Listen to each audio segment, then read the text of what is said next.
Welcome to our State of Education, sponsored by the Skillman Foundation and hosted by its president and CEO, Angelique Power. Our State of Education is a monthly conversation where students and teachers, parents, and policymakers come together to talk about great developments happening in our schools, what needs to be improved, and how we can all work together to support Michigan kids. Angelique, what's on tap for today's show? Today we are talking about parent power, the essential role parents play in their children's education and the impact they can have in designing an education system that nurtures every child. We'll talk to two parents, a school official, and a parent organizer to give us a full understanding of the many ways parents are engaging in their kids' education. Get ready for a moving conversation that will leave you inspired. So whether you're in Detroit or the UP, a parent or a policymaker, this conversation is for you. This is Our State of Education on 760 WJR. Welcome back to Our State of Education here on 760 WJR, brought to you by the Skillman Foundation, which invests over $20 million each year to strengthen education for students in Detroit and across Michigan. Now, to help us dive into today's conversation, here's your host, Skillman President and CEO, Angelique Power. Thanks, Lloyd. Today's show is about parent power. Parents are the first and often the most important teachers in a child's life, and the truth is each child needs a lot of varied support beyond parents. So much of this support comes from where they spend the majority of their days, and that's inside of the public education system. I also want to get personal for a moment. I am the proud daughter of a public school teacher and the proud parent of a public school student. I've seen firsthand how hard teachers work, how they take calls from students and parents throughout the night. I've also volunteered in my daughter's classroom. I've spent time talking to her teachers and have wonderful personal interactions with the school office teams, the bus drivers, the principals. At Skillman, we're nonpartisan and not involved in school board elections, but we pay close attention to school board discussions and meetings. We see parents and principals and students gather to solve problems and propose solutions there. After all, our school systems are cornerstones of our communities. They are where our children are spending their days learning and socializing and finding mentors and ideally finding themselves. So I also want to say that as great and noble as educators are and all of the administrators, schools aren't perfect. Like any organization, any system, they need constant tending and refinement. And parents are in a unique position to see where those refinements are needed because they have a deeply vested interest in ensuring the systems work, not just for their child, but for all children. One area in which Michigan's education system can do better is special education services. Over 217,000 Michigan students receive special education or disability services in school. Securing the services, finding the right school able to incorporate those services, and advocating for sufficient funding to keep the services going are some of the mountains these parents must climb. Our first guest, Angela Khater, is here to talk about the struggles and the solutions. She is a mother from Dearborn, Michigan, whose 14-year-old son has special needs that schools are not always equipped to meet. She has become a dedicated advocate, not just for her son, but for the thousands of Michigan kids who require more assistance. Welcome to Our State of Education. Thank you for having me. Can you start by telling us about your son, Michael? Yes. So Michael is 14 years old. He has a twin sister, and watching the both of them has just been an incredible journey. He's currently in the 8th grade and transitioning into high school next year. So right now we're looking to make sure that he is going to receive the proper support once he transitions. So, I want to wade into this carefully, but I know that you've had a painful experience, if I can put it that way, of what happened to Michael when he was in school. And that kind of lit a fire underneath you. Would you mind sharing with us what happened? Sure. So this was when Michael first transitioned into middle school, it was from elementary school where he had this incredible teacher that he was used to. And, transition is hard. So he transitioned into a new school, new support staff, new teacher. And I wasn't able to get him, one-on-one support with therapists in the school because public schools don't allow for that. And I know my son has behavioral challenges, but something was just off. I knew something wasn't right. They were telling me he was having a good day every day, but he was coming home with different clothing because he was, having accidents. My fully toilet-trained child was coming home having accidents, and he wasn't able to tell me what was going on. So I really pushed for a meeting because, my gut was telling me something just wasn't right. Why was it taking me 2 hours to just get my son's behaviors under control after school? He was just really, really dysregulated and not able to calm down after school. And then I pushed for the meeting. The morning of that meeting, my son Michael did not want to go to school. And I just asked him why. Mm-hmm. Why don't you want to go to school? And my language delayed, child told me in the only way he could, covering his ears, no more blue room. Mm-hmm. Now, I know what a blue room is because I do advocacy work in schools. It's a padded seclusion and restraint room, and that's all he can tell me. So I walked into this meeting. And this is a room that's inside of the school? Schools. Okay. They have seclusion and restraint rooms. So I walked into the meeting, and I asked, why is my son saying no more blue room? And that's when I learned that he was being placed in that room on multiple occasions without my consent, without my knowledge. And, parents need to be notified immediately if their child is being placed in a room like that. And there should be a service log. None of that was recorded. And, let's just say it wasn't a pretty meeting. And I took my son right out of school that day, and he did not come back for 4 months. He just couldn't because of the trauma. So it took us a while to get him back into school because of that. So this had a profound impact on you. Talk to us about how you decided to respond to it, certainly in defense of Michael and what he experienced, but it also sparked something else in you.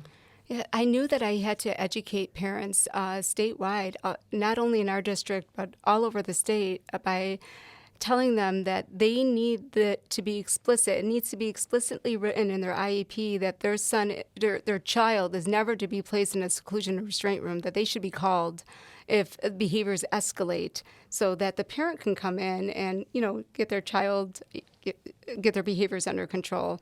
So I had that written in my son's IEP, and I encourage parents to do the same. And that from there, that was my journey to, answer parents' questions if they're ever faced with a situation like this. So this also led to collaboration inside of the school. Yes. Can you talk to us about what happened when you approached the special education director? What happened in the beginning, and then what grew out of it? So, the relationship with our special education director wasn't always the best. It's a very strained relationship. I remember my very first IEP, I came in with the strongest advocate in the state, ready to take down the district if my child didn't receive the supports that I thought he needed. So it wasn't the best, but I knew that approach isn't always the best approach. Mm-hmm. You catch more bees with honey. Collaboration is much more effective than confrontation. So once my approach changed, our relationship changed, and he's been wonderful. He's helped us start the special ed PTA in Dearborn, and he attends every event. And at the end of the day, he didn't create this broken system. He's just a part of it, and he's working to make things better for our children. What advice do you have for parents who see an opportunity to improve something in school, or if they see an opportunity to improve something about the education system writ large? How would you advise them to go about that? The way I advise parents is, you don't have to become a lawyer, but you do need to become familiarized with state and federal laws, with special education. Educate yourself with these laws.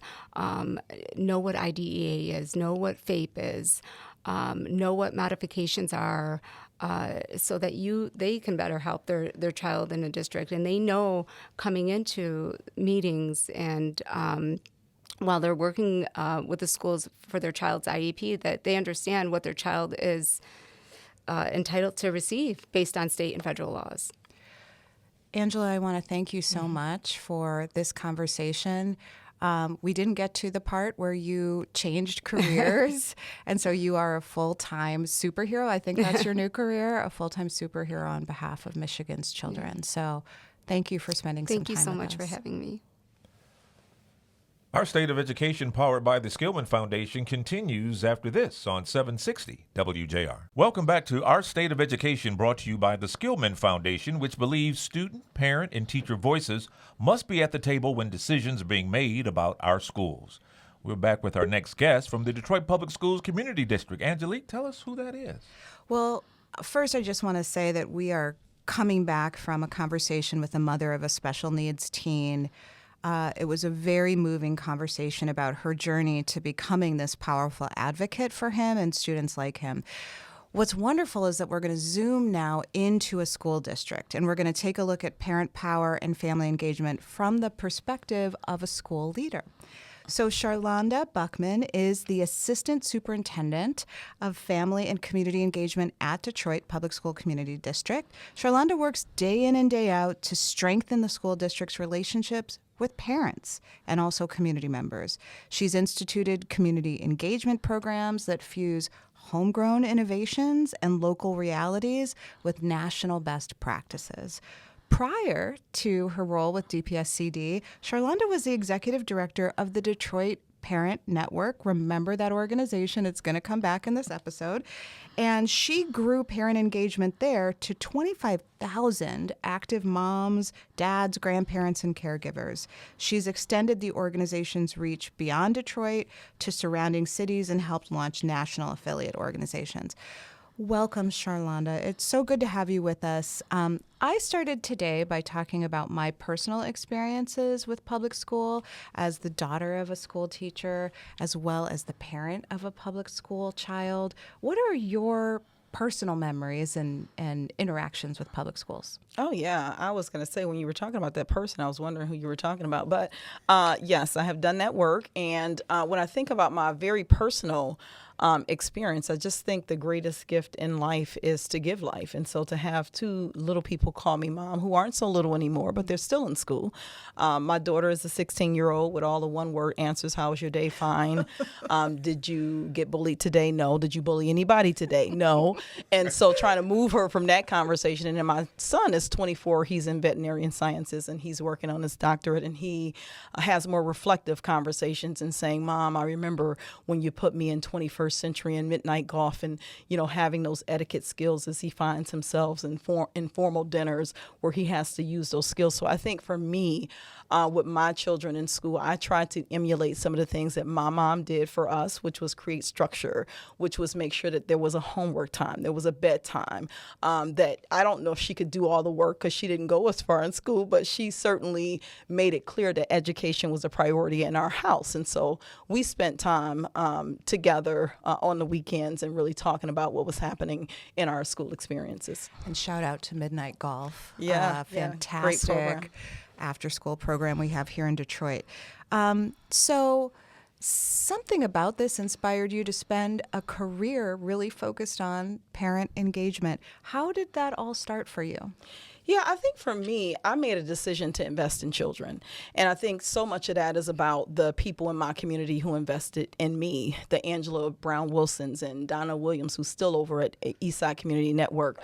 But it was intentional for me. I started my career in youth development, where I really understood the power of actualizing your voice, the power of building up the skills and confidence of young people, because I was having that experience. And so I quickly realized that I was teaching young people to advocate in environments that oftentimes they didn't control. And so I intentionally went over to work on the parent side because I realized parents had the power to change things today. They could make those decisions. They could make their home safer. They could make choices around homework times. They could be involved, and they could be advocates and champions for their children. And then as time went on, I also realized how much time they spent trying to navigate a system that oftentimes felt insurmountable to them. And so then here I am now working in the system, if you will, every single day to make it more palatable. Oftentimes taking the work that I did on the outside of the system, as I tell people, I'm not your traditional bureaucrat, but taking those types of practices and engagements and implementing those things on the inside of the system to help parents navigate and get the services they deserve. Well, you are not only doing that in any district, you're doing it in the largest district in Michigan. DPSCD has 50,000 students, which I can only imagine is somewhere close to that in terms of families that you are engaging with. So what have you learned? You came in, like you said, with the eyes of someone who was on the other side of it, which has to be so helpful. At Skillman, that's really our strategy in a nutshell. Yeah. People who are inside of systems have sort of the vision to be able to help navigate and create policy. What would you say is best practice in terms of engaging with families? Well, I think first of all, recognizing that systems don't run themselves, people do. And so first, just having the idea that this system is there to serve and making sure that in our practice that happens. And so for me, it's been about recognizing that there has been a gap between our families that we serve in community. And so creating lots of ways for our families to connect with us. For instance, we do a lot of programming that happens right in the community because everybody's not coming to your school, right? I think it's also the intimacy of experience. And so I have parent outreach coordinators at every single school, parents who started as volunteers who were doing this work anyway, formalizing that through the pandemic. And it was so impactful that we maintain that practice even today because it creates another point in which parents can connect and relate to somebody that they feel they have a connection within the school. I think it's also looked like making sure that we do professional development with our teachers and our staff, oftentimes looking at what are some of the best practices in terms of how you engage your families, how you communicate with families. I think oftentimes we've had parents that have had bad experiences, and so how do we create new memories through things like our Summer on the Block, where parents over the summertime can come get resources, get connected to organizations, but also, review school choices and make sure they mitigate learning losses and things like that. And so for me, it's been a plethora of things that looking at where are our families now, what do they need us to be in order to close gaps and stand in the gap to keep them focused on education. I love that. I love that it's not just figuring out how to pull parents and families inside of schools, but it's beholden on the school to go into community to where parents are and to have this sort of two-way. Oh, I don't know any other way. I don't believe if you build it, they will come. I believe if you have something of value and you really value wanting people to be involved, that you have to go to them and you have to build that bridge back to the school as well. So tell us, and you're sort of describing it, but if you had to say the most effective programs that you see in schools that help to connect parents and families, one you mentioned is going into community. Are there others? Oh, yeah. I had the benefit of going across the country so many years ago, Angelique, just to look at what were best practices in family engagement. And I quickly learned that we had best practices right here in the city.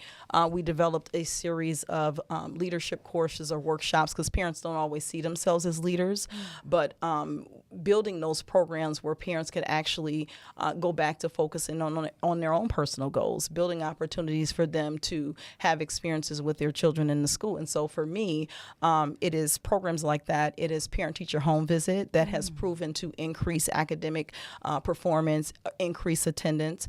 And because if I go to your home and I meet with your mom and I say, hey, if you're not behaving, I'm going to call your mother. You know that I am because I've been in your house. So it increases behavior as well. And so I think that's one of my favorite programs. We also have, I mentioned our parent outreach coordinators, but for me, one of the things that we instituted around the pandemic was a family resource center, because no organization was fluid enough to serve the number of families that we have. And so now we have 12 health hubs and family resource centers where parents not only can come and get basic needs support, food pantry items, things like that. They can also participate in workshops, get connected to other types of organizations across the city that can help them with mental health services, social support services, and housing.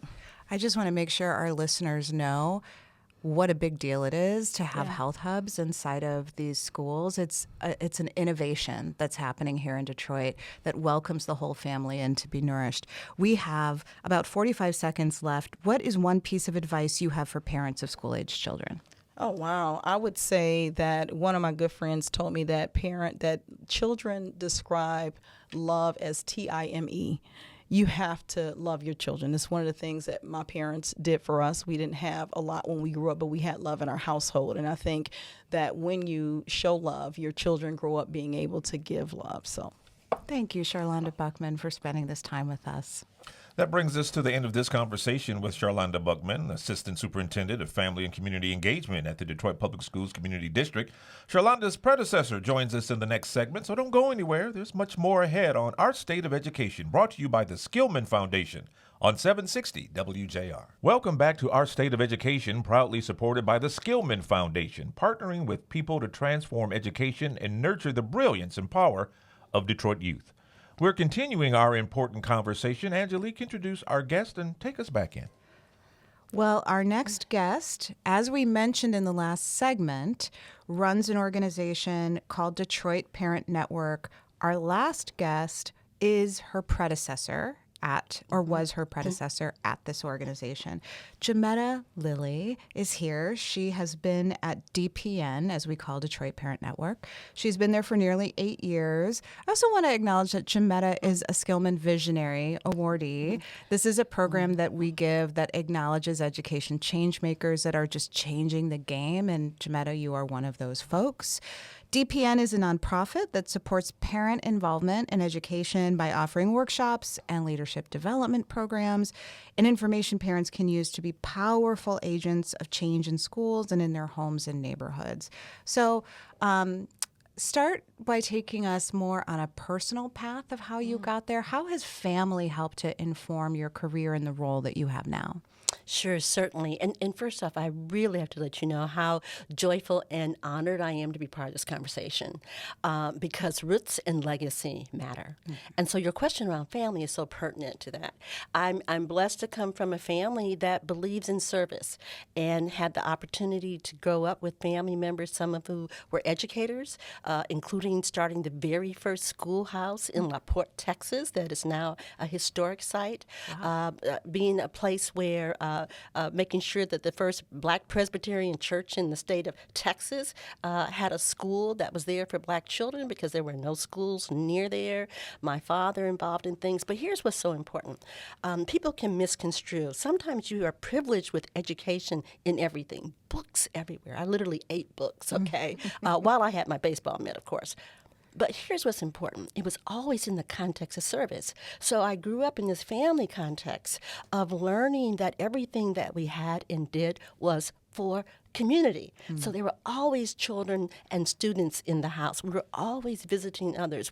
Whenever my dad took us in our station wagon to the Detroit Public Library, we looked like one of those cartoons because there were kids literally hanging out the back. So family has informed me about, one, being of service.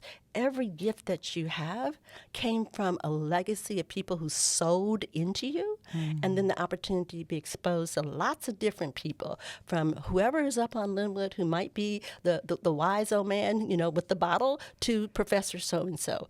I'm just really always delighted and full because we used to have communities like that in Detroit in particular and all across the country that were diverse from working class and had a variety of people that helped to nurture up little girls like me.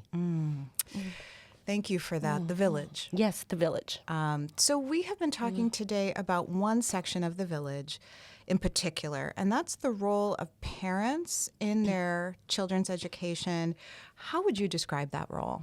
Well, number one, it's said all the time, but it's true that our parents are the very first teacher, and we're the most enduring role model for children. Even the way that we lead life teaches our children. So I think that what we as systems have a tendency to do is that we say that to parents, but then we don't support them in doing that. So back to that point about the village, we don't unfortunately have some of the communities that used to nurture the role of parents as the first teacher, to make them feel empowered, that they have the capability of changing the trajectory for whatever they see in their neighborhood by exposing to their children to new things. Parents are fundamental, not only in the role for their children in their own household, but in the households of their neighbors and their friends and extended families. And parent voices are essential for informing us about the change that's necessary in our community and in our world. So you are the head of Detroit Parent Network. And a lot of what you're describing sounds like a network of parents that are deployed on behalf of communities for many different reasons. How would you describe DPN? Oh, well, it's a couple of different things. It's the power of the network. It is pulling upon all the different personalities, background. We're multi-generational. So we've got grandmamas and great-grandparents in there. We've got uncles that are part of the work. We do a lot of our work parent to parent. Because that's where the power is. Sometimes parents just need someone else to have a conversation with and to know that their children are safe. The other level that we work on parent to parent is actually 2 programs, talking to DHS, talking to mental health and others about these are ways that you can better support parents, because parents need our systems to be more culturally relevant and engaging them. And then the last level that we move to, from parents to improving programs, is looking at policy. Because it's the policy drivers that are so important to support parents, particularly in the times we find ourselves in now. I'm so glad you brought that up, Jametta. Can you thread that needle for us? So how do parents go from being concerned about something that's happening or supportive of something that's happening in their school to tying it back to policy to then playing a proactive role in policy? Well, first off, let's be real. It's not easy, and the word policy isn't very sexy to anybody. But what we've been able to do that is so delightful. Let's take the 3rd grade reading law that we know is draconian at first. If you don't reach this level of reading, we're going to hold you back. Well, our parents, we got them organized around that. We, in fact, partner with Education Trust. We trained up parents, what we call them the 3G team. They went out and helped other parents understand what was wrong with that law, but more importantly, about how important literacy is. And so we did that. Those same parents have joined us over the years, and now many of them now have been part of our deep dive fellowship, training up them as policy leaders. And so they've worked on the dyslexia law. They've presented to senators and representatives. We've pulled them in to talk to other parents. So it's really an evolution, and it's very intentional to do building blocks. Is that for everybody? No, but even our parents that do a deep dive into that, we let them talk to others and bring more into the fold. I just want to do like a quick Cliff Note explanation on, because you mentioned 2 huge policy pieces that have happened in the last couple of years. 3rd grade reading law, that was if your child was not reading by 3rd grade, could be held back to do 3rd grade again. However, it was never funded. Yes. And so really what teachers needed was the tools to be able to make sure that by 3rd grade students could read. This policy sounded good, but in the end, it wasn't able to be implemented. Tell us about the dyslexia law that also just got passed and how it's different. Yeah, so and thank you for giving that definition. The other thing is to let you know you did raise up something important in that. Equitable funding would have facilitated the dollars that we could have made that 3rd grade law and the supports that it needed to happen. So some of that same understanding about the need for equitable funding carried forward about, we looked at with dyslexia, over 15 to 20% of our children have dyslexia, but there's not the proper support, not the proper training. So we were delighted to work with Senator Kavanaugh, Camilleri, Bill Honke, and many others to get our parents involved, and that's what we call one of those wins. And our community needs to see that when we show up, we're informed that we can win.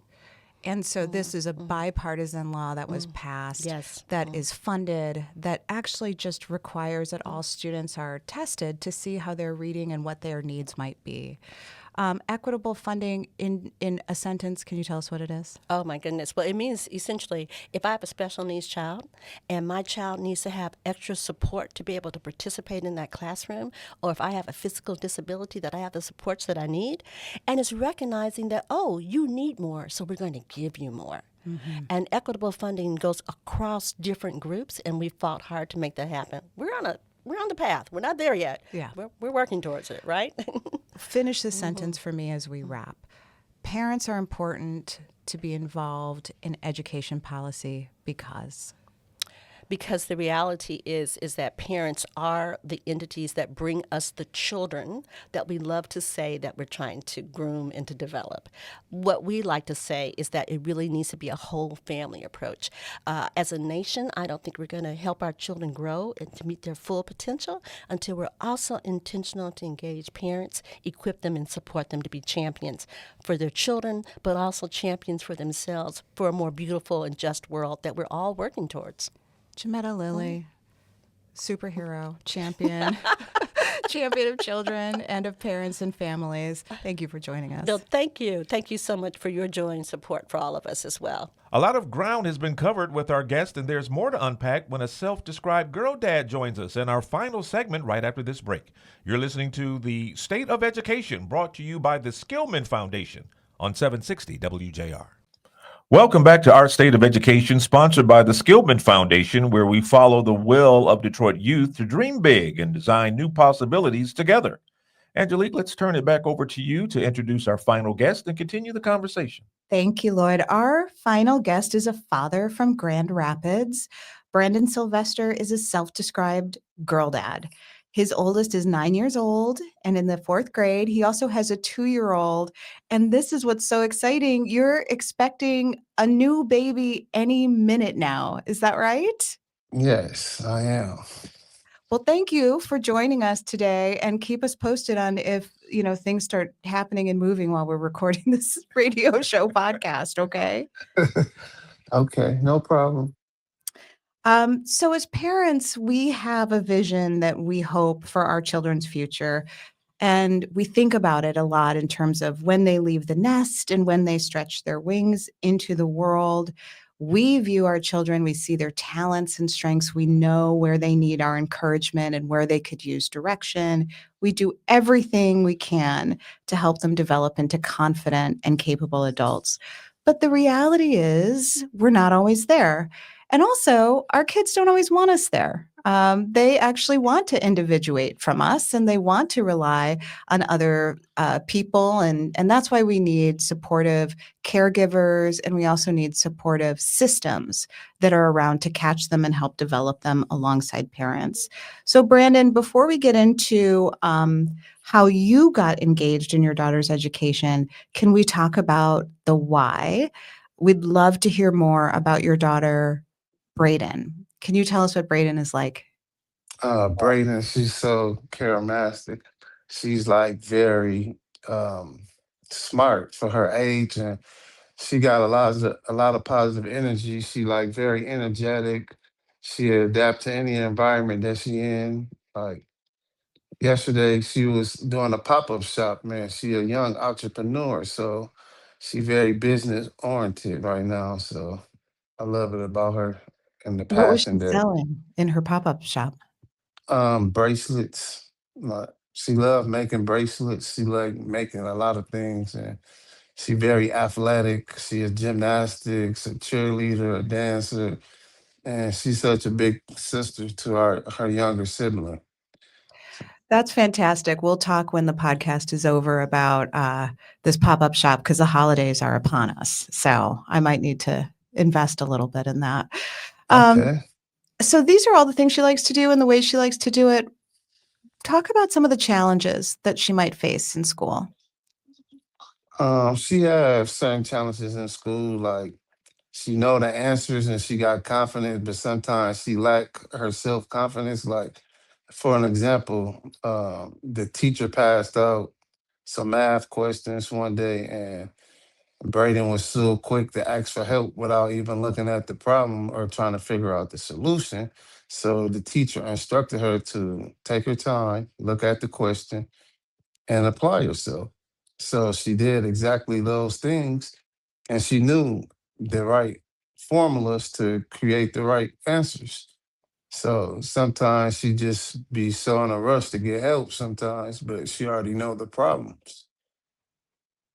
So, Brandon, you are part of the Detroit Parent Network. And we just in our last segment, we're talking to Jametta Lilly, the president and CEO there.